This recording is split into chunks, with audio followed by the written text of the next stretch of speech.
With Hollow Knight Silksong almost finally here after years of anticipation, I knew it was finally time for me to sit down and play the 2017 original. As a huge Metroidvania fan, it's a little strange that I'd never played it. I'm a lifelong Metroid fan, greatly enjoyed the Ori games, and spent many hours in the gloomy corridors of Castlevania. So Hollow Knight always seemed like a natural fit for me, a kind of modern classic that fans of the genre revisit and analyze.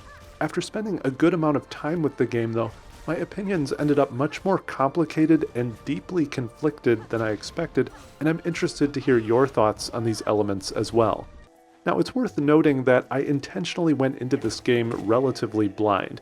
I knew it was a difficult, well-regarded Metroidvania, and had seen some clips of it of course, but that's about it. Regardless, the first thing that struck me about Hollow Knight was the art direction. It's one of those games where every single frame could be sold as a painting. The world of Hollow Nest is drenched in style, kind of a dim, gothic beauty that's both haunting and inviting. Even though the whole game leans into this dark, underground vibe, for the most part each area has its own distinct flavor. You explore the lush, overgrown green path, the madness of the fungal wastes, the shimmering crystal peak, and so many more. Everything feels cohesive, like it all really belongs in this same universe, but there's just enough contrast to keep things interesting as you progress. The art style is so impressive that I do wish the game showcased a little more variety in terms of color and vividness or brightness. Much of the game is very dark and hidden in the shadows. I'm eager to see what this art direction could look like in brighter environments, such as those from the Ori games. It looks like Silksong might explore much further with color variety, so I'm eager to see how that turns out in the sequel. The new trailer looks fantastic. The atmosphere in general is top tier, and the audio design contributes significantly. It's melancholy, mysterious, and sometimes tragic. Even just wandering around, the music sets the tone perfectly, sometimes swelling as you enter a new, dangerous area, and sometimes fading into the background as you get lost in the darkness. I really enjoyed the subtle world-building elements and story beats throughout, which the audio pairs perfectly with, though personally I do wish a stronger core narrative was revealed earlier in the experience since the world is so interesting. Of course, what really matters in any Metroidvania is how it plays, and I was impressed by how great it feels to just move around in Hollow Knight. The controls are tight and responsive, and as you unlock new movement abilities like the dash, mantis claw, and so on, the game just keeps opening up in satisfying ways. There's a real sense of freedom in how you can traverse the world, and chaining together moves to reach new places or dodge enemy attacks just feels right. Combat is enjoyable, if a little bit basic in the first several hours. You start with a simple nail slash and slowly unlock more abilities and depth through your soul energy and charms. Charms let you tweak your playstyle, whether you want more range, faster healing, or improved mobility. The customizations are subtle but versatile and kept me experimenting throughout. I do wish it were slightly easier to gain more notches in the early hours of the game though, since you can't customize much with only a few. In fact, I think the first few hours of the game feel sort of sluggish in general. Movement is initially slow since you don't have many abilities, and the opening zones aren't the most interesting it has to offer. It takes a while before you really start to see how everything connects, and before the game gives you tools to make exploration and traversal more fun.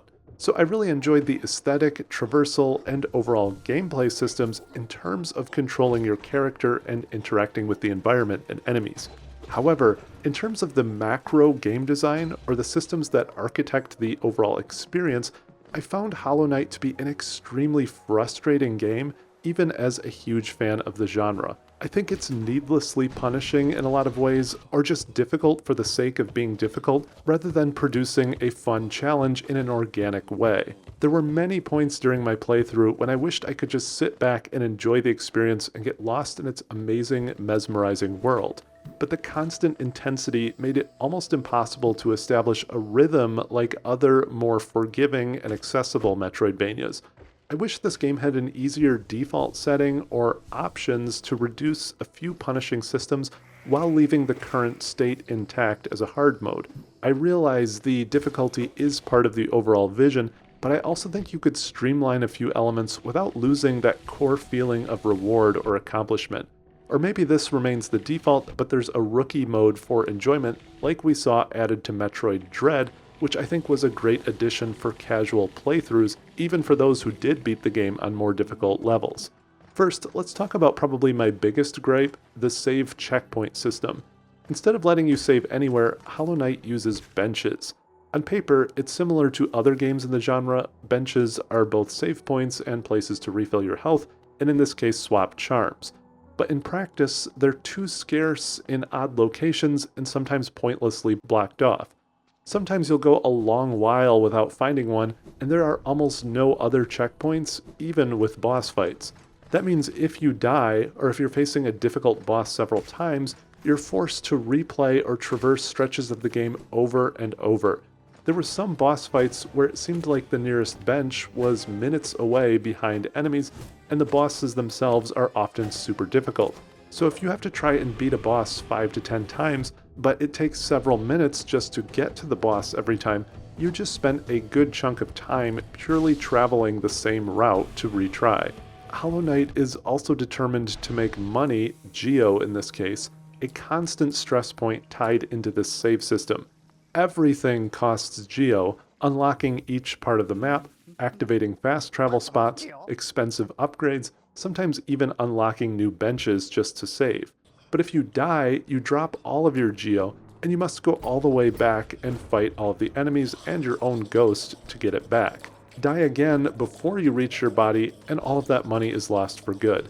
This system adds tension, sure, but it also feels needlessly punishing.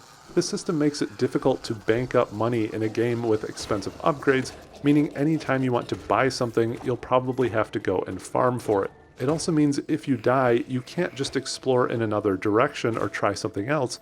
You must first go collect yourself, sometimes a long ways away. Speaking of dying, Hollow Knight features many fantastic boss fights. For the most part, I think they're awesome. Each boss is unique with great animations, some are huge and intimidating, others are small and nimble, but all of them feel like carefully crafted encounters. There's a real sense of challenge and creativity in their design. You must learn patterns, master your movement, and stay calm under pressure. Beating a tough boss in Hollow Knight is always satisfying, and the variety kept me looking forward to the next big fight. However, because some boss fights almost require memorizing moves and patterns, on many of them you will almost certainly die multiple times learning the rhythm of the fight. This is mostly frustrating because of the save system and lack of checkpoints again. These were fun fights that I wanted to just keep rapidly retrying over and over, but instead it felt like a major chore marching back to the boss fight several times and repeatedly dying while trying to learn its moves. This is the type of thing I think a lower difficulty setting that simply adds checkpoints could help with, even without adjusting the boss fight itself at all. As a side note about losing your money when you die, Geo can be stored in a bank, but the bank is tucked away in a random spot that isn't all that close to most shops, making it a hassle to deposit or withdraw your money. I'm not sure if I'm missing something or if I'm misunderstanding the system. It seems oddly time-consuming or demanding to try and travel across the world whenever you want to put money in the bank, even with the help of the stag pseudo-fast travel. Shops in general are highly decentralized and scattered all over the map. Hollow Knight also takes an interesting approach to the map system, a necessity in any complex Metroidvania. At first, I thought it was a novel idea. You can't see the map for a new zone until you find it and buy it from Cornifer, who shows up in every region. But after a while, wandering around blind, searching for him in every new area so you can finally see where you are, started to just feel more tedious than atmospheric or interesting. If you die without buying the map, you also can't see the route back to your body, so you might die again trying to reach yourself and then you lose all your money.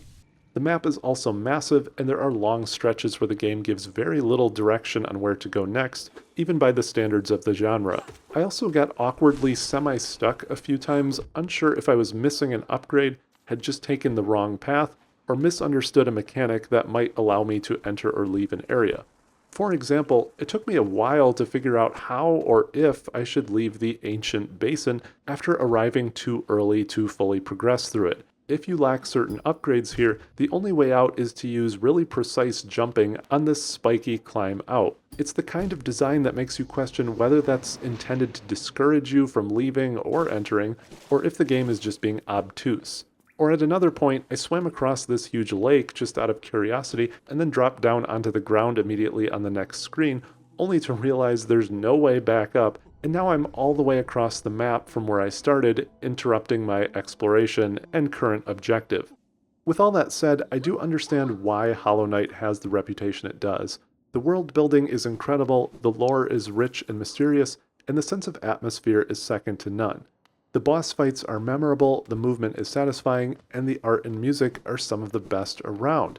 But it's a game that also feels pointlessly punishing at times. Systems that are meant to add challenge often just create frustration, which makes the experience much more exhausting than it needs to be. I wish there were more options or difficulty levels to open up and streamline the core experience. This would allow more adept players an option to just casually play through the experience, and allow people who are struggling with the difficulty to still access the core experience and play through to the end. So is Hollow Knight worth playing in 2025 with Silksong just around the corner? If you love Metroidvanias and you're willing to put up with some of these immensely frustrating or demanding systems, then I think the answer is still yes. The highs are incredible, and the world is one you'll want to get lost in, even if it sometimes feels like the game is trying to lose you on purpose. But if you're the kind of player who needs a strong sense of steady progression, dislikes intense difficulty, or repeating segments, be prepared for some rough patches. I also hope Silksong introduces a wider array of difficulty options and levels to open up the core experience to more players and provide a more casual playthrough option even for more adept gamers. So thanks for watching, please hit those subscribe and like buttons, and leave a comment with your thoughts on the experience and these systems.